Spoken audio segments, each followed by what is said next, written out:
martın 16-sında əsas gündəm yağışdan sonra yaranan fəsadlar, problemlər, çətinliklər idi. Amma halbuki sinoptiklər xəbər verirdi, hidrometeorologiya bürosu falan ora.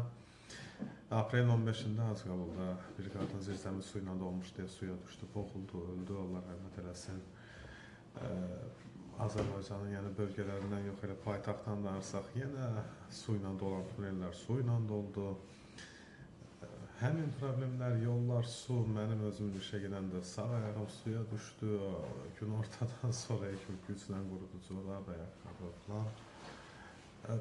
Bu problemlər həmişə qalacaq, çünki problemlərin kökü daha dərində, daha uzun illər əvvəllər baxır. Sovet dövründə qurulan kanalizasiya sisteminin əvvəlində indi hardasa yenilənmələr aparılır.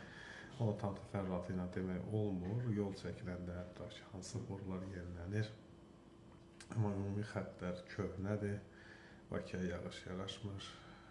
Niyə yaraşmasın? Bakı gözəl şəhərdir. Eybəcər binalar, arxitektura, vahid plana uyğun olmayan tir tikinti, dörtöküntü demirəm. Olmasa Bakı yenə də qəşəng, gözəl şəhər olar. Yəni Azərbaycanın hər yanında demək olar ki, yağıntı düşən hər yanında sel, su problemi oldu. Təzə bəhanələr çıxartmağa başladılar.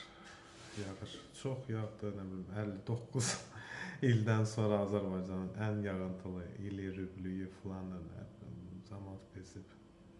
Problemdir də. Pis gündədir. Şəhərin birində 6 fundamental hissəsi yaman gündədir.